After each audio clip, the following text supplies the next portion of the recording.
We turn now to Israel and its deal with Hamas that will see some hostages released. At least 50 will be freed during a 4-day ceasefire. Israel says the pause could last longer if more hostages are released.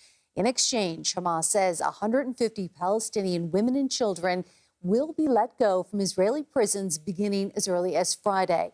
CBS News senior foreign correspondent Holly Williams has the latest from Tel Aviv.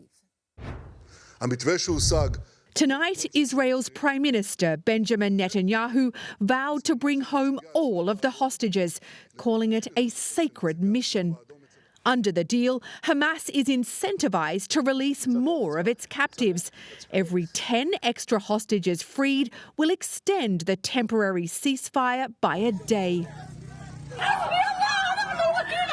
In Gaza, some residents told CBS News a 4-day pause in fighting isn't enough. We're exhausted, said this girl. We want a permanent truce. We want peace, said this young man. We've had enough. Bring them back now. In Israel, the families of the hostages have endured anxiety and heartbreak for more than 6 weeks. But with hope on the horizon, today a group of their supporters sang songs of peace in central Tel Aviv. My life is end in the moment my family was broken. Hadass Calderon's 16-year-old daughter Sahar and 12-year-old son Erez were taken hostage from kibbutz Nir Oz.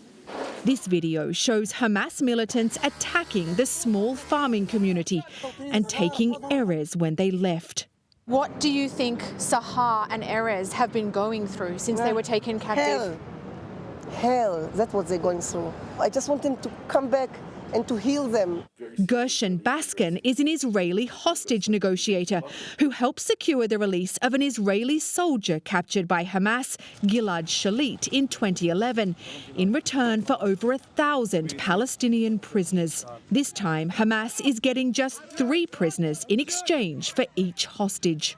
What does that tell you? Hamas wants to get rid of the women, the children, the elderly. They're a burden on them. Once they have the soldiers and only the soldiers, they will then begin demanding what they really want, which is the release of all the Palestinian prisoners in Israel. Israel's military said tonight that the hostage release procedure has not yet been finalized. But one detail we do have is that the Red Cross will be able to visit those hostages who are not released and take them medicine. Meg. That's some good news. Holly Williams, thank you. CBS News White House reporter Willie Inman joins me now from Nantucket, Massachusetts, where the president is spending the Thanksgiving holiday. Willie, it's great to see you. How is the Biden administration responding to this agreement? Hey there, Meg. Well, when this deal came down just shortly after President Biden sent a statement out in support of this deal, and he said that he would be in touch with the leaders involved. And today he did just that. He spoke with the leaders of not only Egypt and Qatar, but he spoke with the Prime Minister Benjamin Netanyahu of Israel as well. And U.S. officials have said that not only will the U.S. continue to support Israel in its time of need and in this war effort, but that they're doing everything they can to get these hostages and bring them home. In fact, we did receive a statement from NSC spokesperson Adrian Watson that essentially said that this deal is on track and that the hostages, the process of releasing these hostages from Hamas custody will start soon. Willie, Israel has made it very clear that this ceasefire is not the end of the war. What are the administration's priorities moving forward when it comes to the war? Well, first and foremost is the hostages and getting those people back to their families. We know of a handful of Americans that have been in custody and in Hamas custody who have been held and kidnapped, essentially.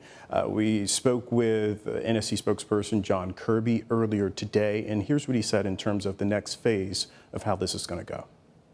Well, our focus right now that the deal is inked, is implementation and execution of it. And we're going to be watching very closely to make sure all sides comport with their agreements. Hamas, as a terrorist organization, has been known not to always do that. So we're going to be watching that very, very closely.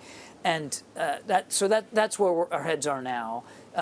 But as I said earlier, we want to get all the hostages released. And so we're going to continue to work with our partners in the region to see what can be done after the execution of this deal to get more people out. And as Holly mentioned, this deal really incentivizes Hamas to release more hostages. If they release more hostages, essentially the timeline in terms of that ceasefire or humanitarian pause will be prolonged. And Kirby also mentioned at least 2 women and 1 toddler who are Americans who remain in Hamas custody that the United States wants to bring back home on top of all of those other hostages as well. So the United States will be watching this closely, and we'll make sure to bring you updates when we have them. Meg? Thank you, Willie Inman. Thank you so much.